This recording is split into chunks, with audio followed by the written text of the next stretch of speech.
Hi everybody, it's Tommy Jo at Bird Street Studios, and I'm here to do my weekly flip through for Dephemerember 2024, and this is we just completed, I think, week 3. Let's see, this is my journal, and this is our prompt list, and Dephemerember is hosted by Barbara from 49 Dragonflies and Louise Heinzel. And so I had already done flip throughs for these 2 weeks, and this is the week we're working on right now. So, okay, so these are our prompts for this week. The first one for the 16th was tuck spot and cheese.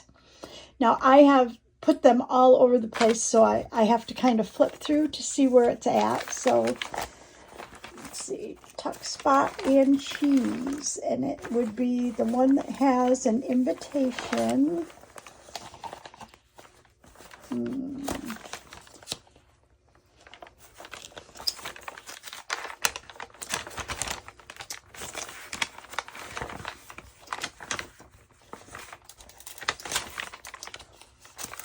Okay, so this is the tuck spot and cheese.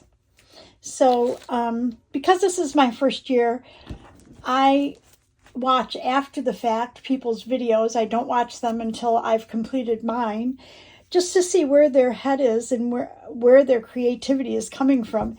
And boy, we have some pretty creative people participating in this year. But anyways, I was kind of lost because this journal that I'm creating is going to become a very personal journal.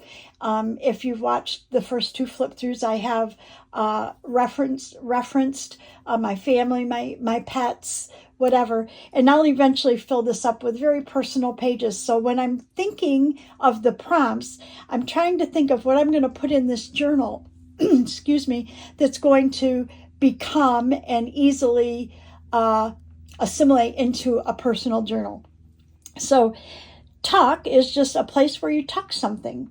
So what I did here is I took envelopes and I made it's a wraparound.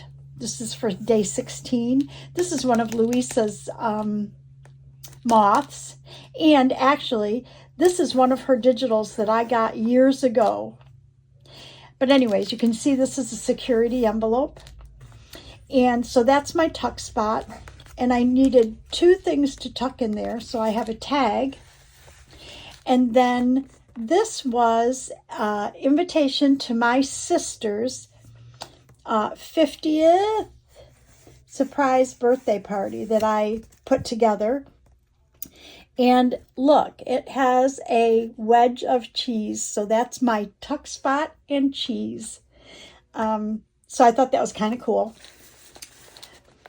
So our next prompt was a flip out page and old photos. And I think I saw that back here. So what I did for this one was, this had Sully's page, Sully's birthday page here.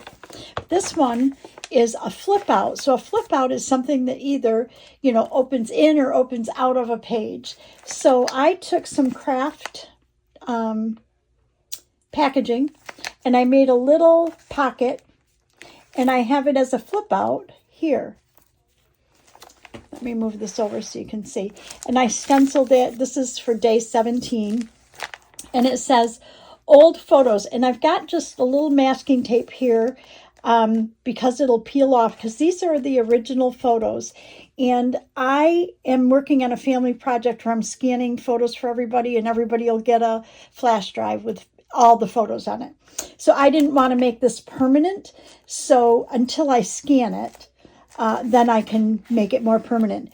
But this is from September of 1958. This is my sister, myself, and my brother. This is up in New York. This is from July of 1963. And this is my mom, my older sister Robin, myself, and my brother. And I've lost all 3 of those already. And then, so between 58 and 63, this is a pocket, and there's other pictures.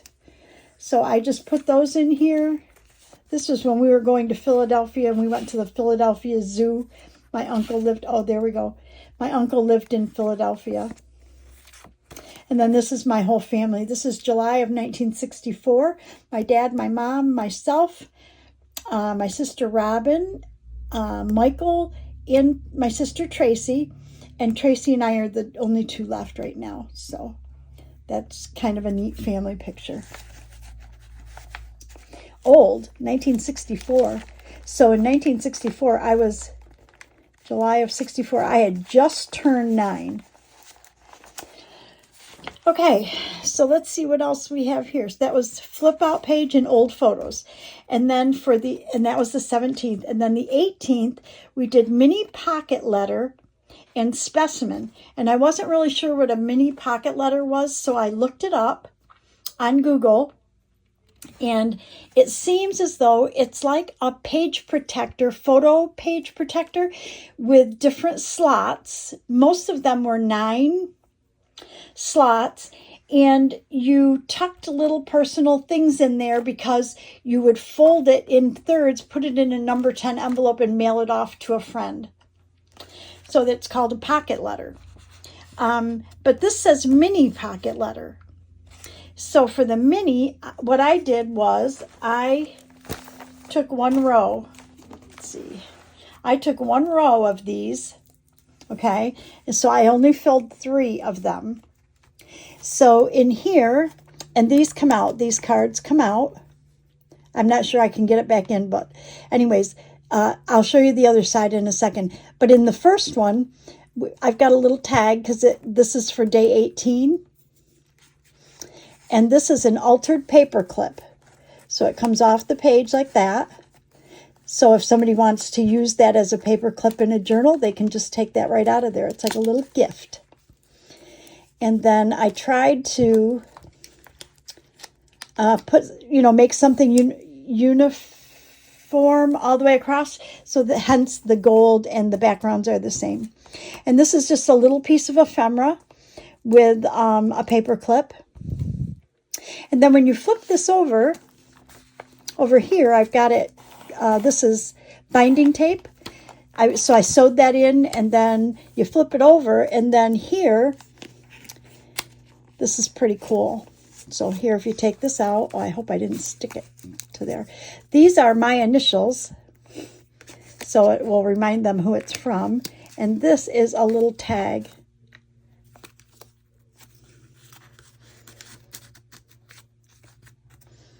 And then you can just tuck that back in there.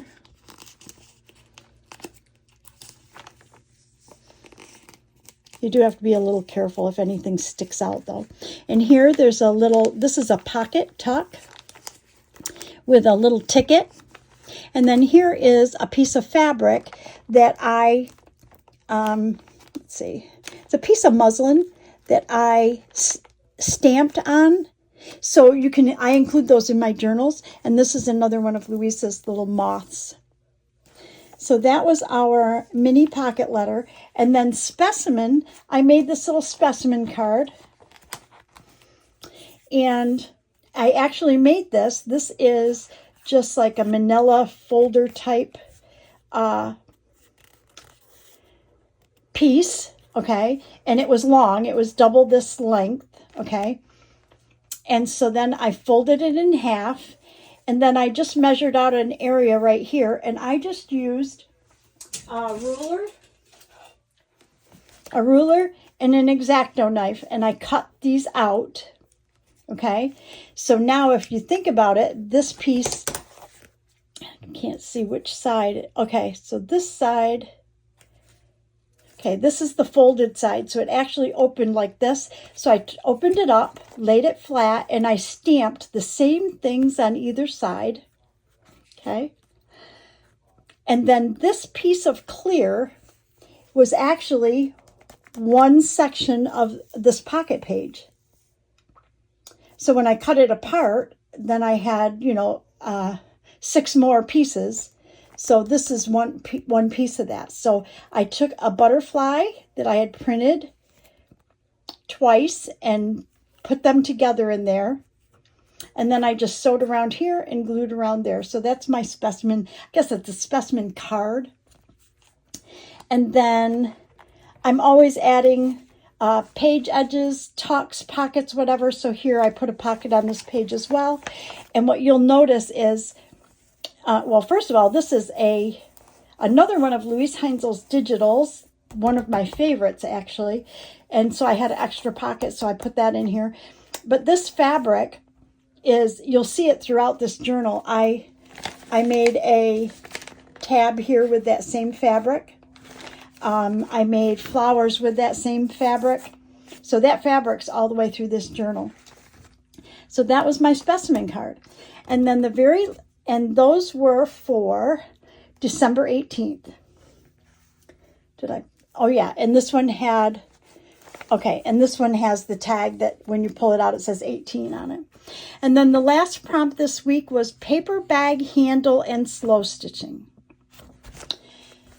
So, let me see if I can find what I did. Okay, so the paper bag is right here. And what I did was I took a paper bag, and I have a lot of them, you know, like just a used paper bag, and it wouldn't fit in here. So I cut it. I actually took these and tucked them inside. Okay. And then I sewed all the way around the top. Well, I tucked those inside. Then I made 2 bag handles, like that regular shopping bag handles out of craft packaging. And I folded them and glued them down inside. And then I sewed all the way around on my machine. Then I added this pocket on the front. Well, I put these 3 pockets together. So these are all, let me see if I have something stiff. This is paper that's left. So this is a pocket right here. This is a pocket right here. And this is a pocket right here. So I took all 3 of those.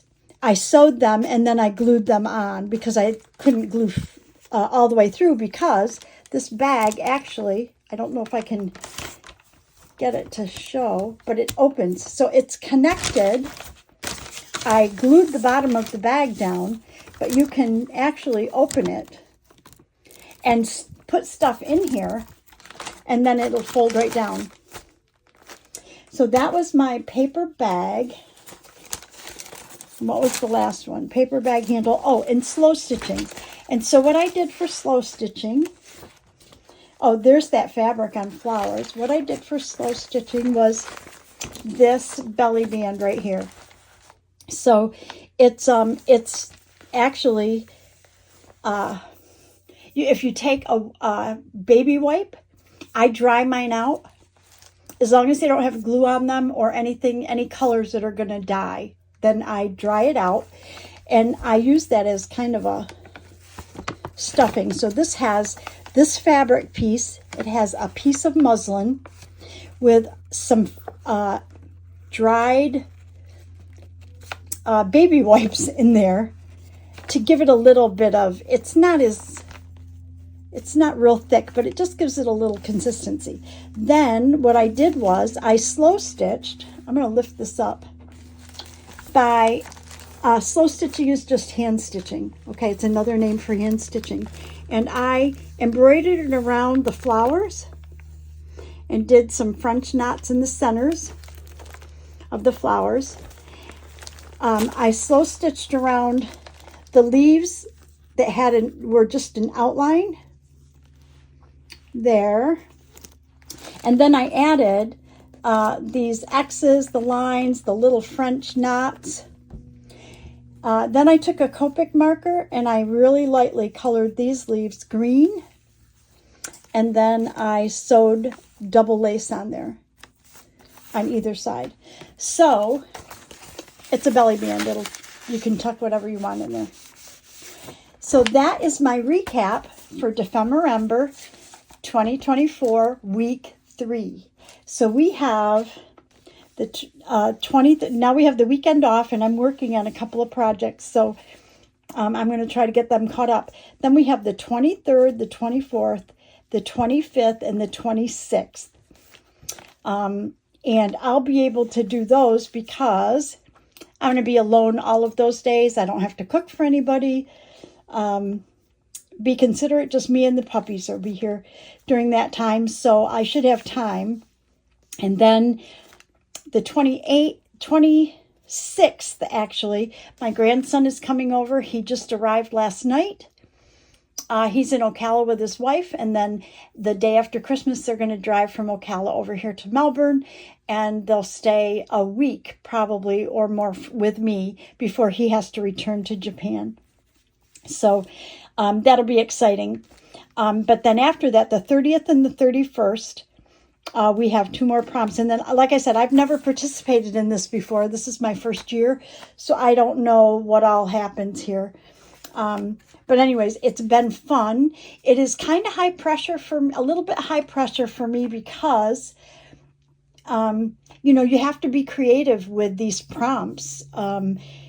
Sometimes it's easier for me to create if it's something I thought of, but when someone else is telling you what you have to be creative about, it's kind of difficult. The other thing is I am extremely limited for the variety of supplies that I have to create. My journals, I have what I need to create the journals my style. If I don't have it, I will sometimes purchase things. I mean, you always have to purchase fabrics and stuff like that, especially if you're doing a commission journal, which I'm working on right now. But other than that, my journals, a lot of times, the commission journals, they pretty much have the same things in them, belly bands, tucks, altered envelopes, tags, journaling cards, altered paper clips. A lot of them are very similar. But if you have to come up with something really different, I don't have a lot of stamps in that. So it is even a little bit more challenging for me. Anyways, that being said, I'm going to work on my commission journal, and then in between, I'll be thinking about these other prompts and what I can do to make it easier, maybe take the stress off. Anyways, it's been fun. I've enjoyed it. I will probably do it again next year. I decided this year that I wanted to partake in a couple of challenges to get more involved in the community, and I did that. I did this one, and I did Joey Cardmaker's mashup. That was only 6 months, but it worked out perfect. When I got back from vacation, I was able to catch up a couple months, and I completed that. So that was fun as well. Anyways, if you get a chance, if you go to, I think it's on Instagram, I post my finished pictures on Instagram, on my Facebook page, and they always have the prompt, hashtag Dephemerember. I also do hashtag Dephemerember 2024. So just plug that in and you can see the different things that people are creating for their journals. Anyways, thank you so much for watching. Always at the end of my videos in the description, I put my Amazon link to show you different things that I use on a regular basis, usually for that project in particular. So if you link out from there, it pays me a little bit of a commission at no cost to you, so I'd really appreciate it. If you have any questions or, whatever, please leave a comment below. Please like and subscribe. It helps my channel grow. And have a great weekend, everybody. See you in the next video. Bye-bye.